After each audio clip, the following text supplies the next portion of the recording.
the works that I do. Greater works than these he will do. Why? Because I go to the Father. And here's the invitation. Whatever you ask in my name, that will I do, so that the Father may be glorified in the Son. If you ask me anything, I will do it.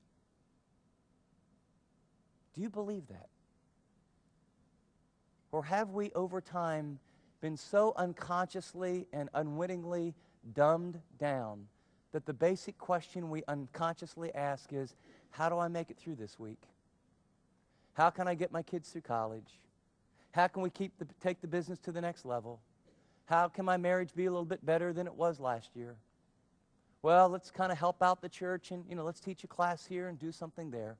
All those things are good things, but you know what happens is we get so close, so close, so close, we're living in this tiny little box, and the God of heaven is shouting, hey, hey, wake up! I want to put a God-sized dream in your heart. I want to do an impossible thing through an improbable person like you to provide exceeding grace to undeserving people. Ask of me. Greater works than I have done, you will do. Ask. Ask me anything from the Father, and I will do it. And of course, the code, the condition is you're asking things that honor Him. You're asking things that align with the Word of God. You're asking things that will bring glory and praise to Jesus. God births dreams in His people. How does it work functionally? I mean, I don't know about you, but when I go through this biblical basis of sanctified dreaming, I always start thinking, man, I think so small. I'm thinking about life in terms, and I don't mean to do it, about what I could accomplish in my strength, in my time, doing it my way for your glory. And what you want to do is say, Chip, that's not what I want in your life. I want you to start asking what I could do through you, not what you can do. Let me give you a little stroll through sort of a biblical lane, if you will, about how God bursts dreams in His people. You ever wonder how this works? So one of the things about me, I never opened this book until I was 18, but what I love it's so earthy, it's so real. I mean, we make these people like they're so out there, and, we put them in stained glass, and, oh, Peter, founder, rock, loudmouth, betrayer, loser, went back to fishing. Abraham, the great man of the faith. Liar, she's my sister, please don't kill me. I mean, Rahab, former prostitute. I mean, I read this book and I'm thinking, I don't know about you, I qualify. I mean, this is a book about very improbable people. In fact, some of you may be too good for God to use in a very significant way. You just may have too much going for you, because the people that God uses here, man, they got baggage, they got struggles, they got sin. I think about the great men that God has used, the great people God has used. Do you have to commit murder to be greatly used of God? Moses, David, Paul. Well, let's talk about how it works. I mean, I want to get down to the very nitty-gritty. And the way I've done this is I just did a little survey of some Bible characters, and I think there's a principle from each one. How God bursts dreams in His people. Let's take Abraham. First, he commands us to step out of our comfort zone. By the way, most dreams are done right here. If you are not willing to step out of your comfort zone, forget the dream stuff. Just listen to the first part of this and give it to a friend and say, you might like this, it's not for me. Unless you are willing to step out of your comfort zone, unless you are willing to take a risk, unless you're willing to do something where you step out and you're thinking, oh God, if you don't help me, forget dreams. Because without faith, it's impossible to please Him. And those who come to God must always believe two things. We always emphasize one, but not the other. Those who come to God must believe that He is who He really is, and that He is a rewarder of those who diligently seek Him. Do you believe He's a rewarder? Do you believe that when you step out with your time, when you step out with your money, when you risk in relationship and get out there on the edge, that God is waiting, leaning over the throne of heaven, wanting to reward you and help you and bless you? See, that's a part of what faith is. Genesis chapter 12, here's Abraham. All of his family's right around him. He gets a word from God. Abraham, I want you to leave everything. Here's I want you to go. Where do you want me to go? I'll let you know later. Could we go over that again? Yeah. I want you to leave all the security, all the people, and all this land with all its evil. I've got a whole brand new plan, and what I want you to do is just follow where I say, and it's go out of town that direction on that road. And no destination? No. No map? No. You just take the first steps of where I'm showing you, and as you keep walking, my word to you will be a light into your path and a lamp that will show you where one step of the way. The first step in a birthing process of God's dream in your life will be the same one with Abraham.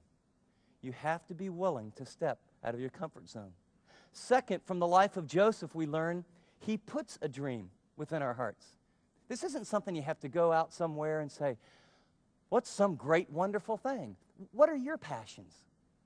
What are the things that every time you see it, without understanding, your emotions start to well up? What is it that when you hear about or you think about, you know, your blood pressure goes up, your heart beats a little bit faster, and you catch yourself going, oh.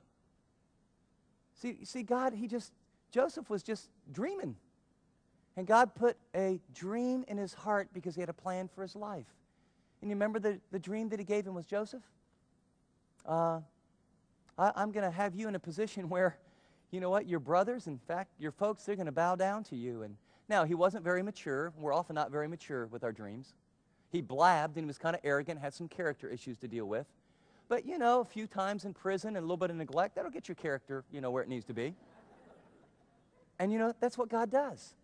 He puts the dream in your heart, and often as you move toward the dream, life does not get better at all. It gets worse, it gets worse, it gets worse. Because when God entrusts a great dream to a man or a woman, the greatest danger is they will get swallowed by the dream and get caught up in their role in the dream. And so he usually has to take you some painful, difficult times so you always know who the dream's about. And so Joseph's character got to the point where when he was the ruler of all the land of Egypt, he understood who God was. And he understood he's just a steward. And he was put in this role. And in this role, it was, how, God, do I answer to you? And what do we know? He preserved the entire nation.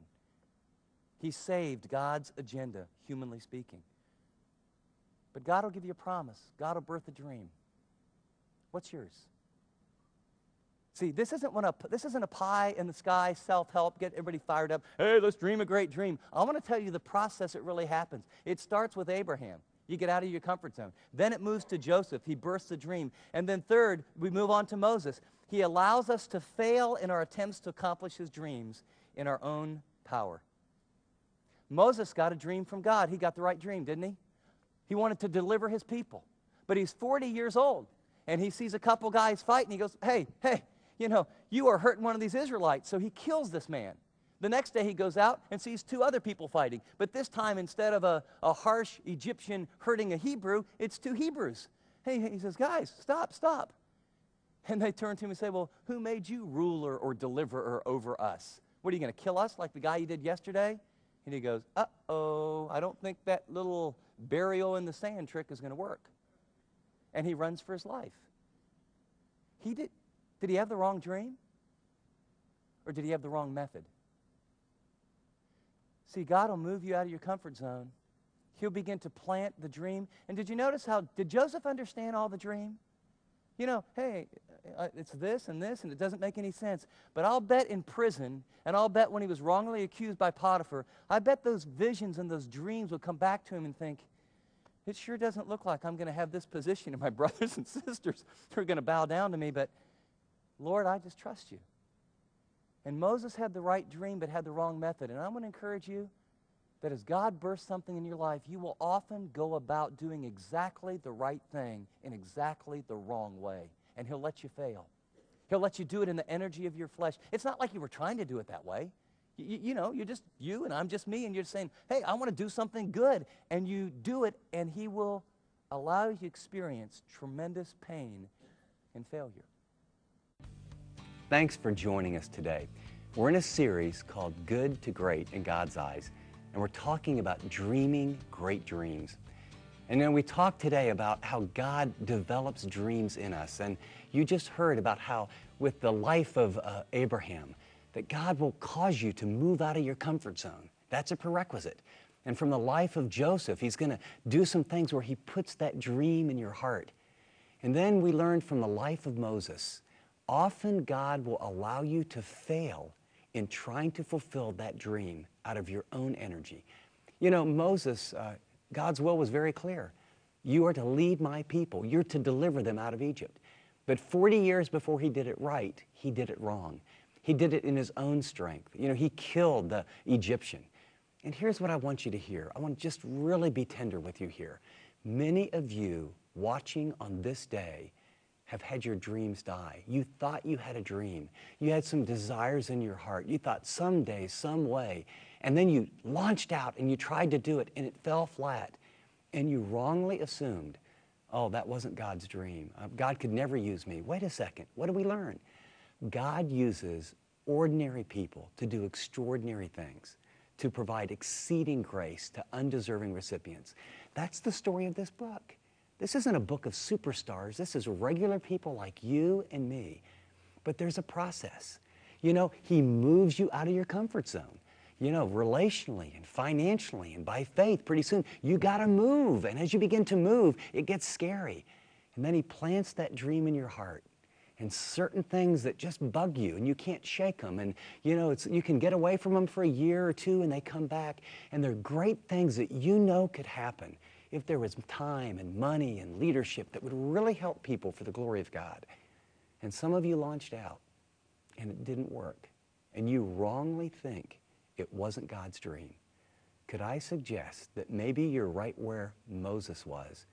And you know, he left and thought, God's done with me. No, God has you in a training program. What he wants to do is something deep in his relationship with you so he can later do something great in his relationship through you. Don't give up the dream. In fact, in our next broadcast, I'm going to talk about the next step, what we learned from Moses, what we learned from David, and we're going to learn a very clear process that God can resurrect that dream, do a great work in you. Please, don't give up.